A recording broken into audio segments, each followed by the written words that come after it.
Maud Montgomery. Little Maud was born on Prince Edward's Island in Canada. When she was very small, her mother passed away. Her father left her in the care of her grandparents and sailed off far away from the little island. Maud felt out of place at her grandparents' house. They were strict and grumpy, and at most impossible to get a smile out of them. But Maud loved to walk around the island, picking berries and naming everything she saw. For her, even apple trees had names like Little Syrup, Garvin, or Spider. At home, books became Maud's very best friends, and she dreamt of becoming a writer one day. But her grandparents saw reading and writing was a waste of time, especially for a girl. So Maud started writing her own stories and poems in secret, smuggling candles into her room at night. She thought about friends she found on her walks and imagined new worlds for them. When Maud was older, she became a teacher. It was not her favorite job, but it gave her time to write stories, and soon one was published in a magazine. Maud was then offered the chance to work at a newspaper. She was the only woman on staff and wrote her first article under the pen name Cynthia. She loved every minute of her job. But not even 9 months had passed in her new post when her grandfather passed away. Maud had to go back to take care of her elderly grandmother. But there was no way Maud would give up writing. She accepted a job at the local post office so she could send her work to newspapers without anyone noticing. Before long, 30 of her stories were in papers.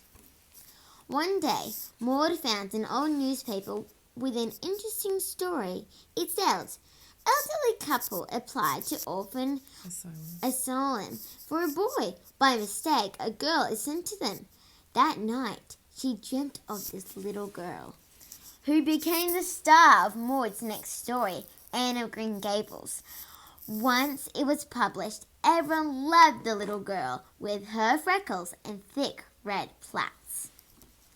Anne was imaginative, brave, and though she got into scrapes, she was always loved through Anne's adventures. Maud rewrote her own childhood as she had liked it to be.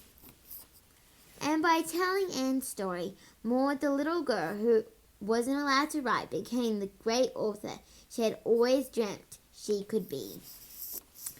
This is a little kind of timeline, and this is her true story. Lucy Maud Montgomery was born in a small wooden house on Prince Edward Island in Canada. Although her name was Lucy, she preferred to be called Maud without the E. When Maud was one, her mother became ill and passed away. Her father then moved west into mainland and sent Maud to live with her grandparents in the north of the island. Maud's childhood was lonely as her grandparents showed her little affection or attention, so she found solace through books, writing, and her imagination. When she was 9, she started writing poetry and journals. By the time she was a teenager, she had already published short stories in the newspaper throughout North America. As an adult, Maud moved around, working as a teacher and at newspapers, but had to return home to care for her grandmother. Then one day, she was inspired by a newspaper story about a couple who had adopted a child. They wanted a boy but were sent a girl. Maud wrote her a novel based on this idea, calling it Anne of Green Gables.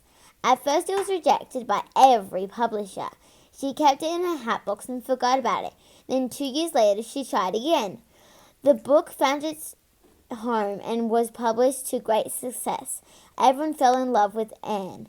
Maud had created one of the most charming characters children's literature and had ever seen. Maud went on to write 14 novels and became one of the best-loved authors in Canada and all over the world. And if you're in Canada, you could even visit the house where Maud was born, in Clifton on Prince Edward's Island. I hope you like this book, and I really love Anne of Green Gables.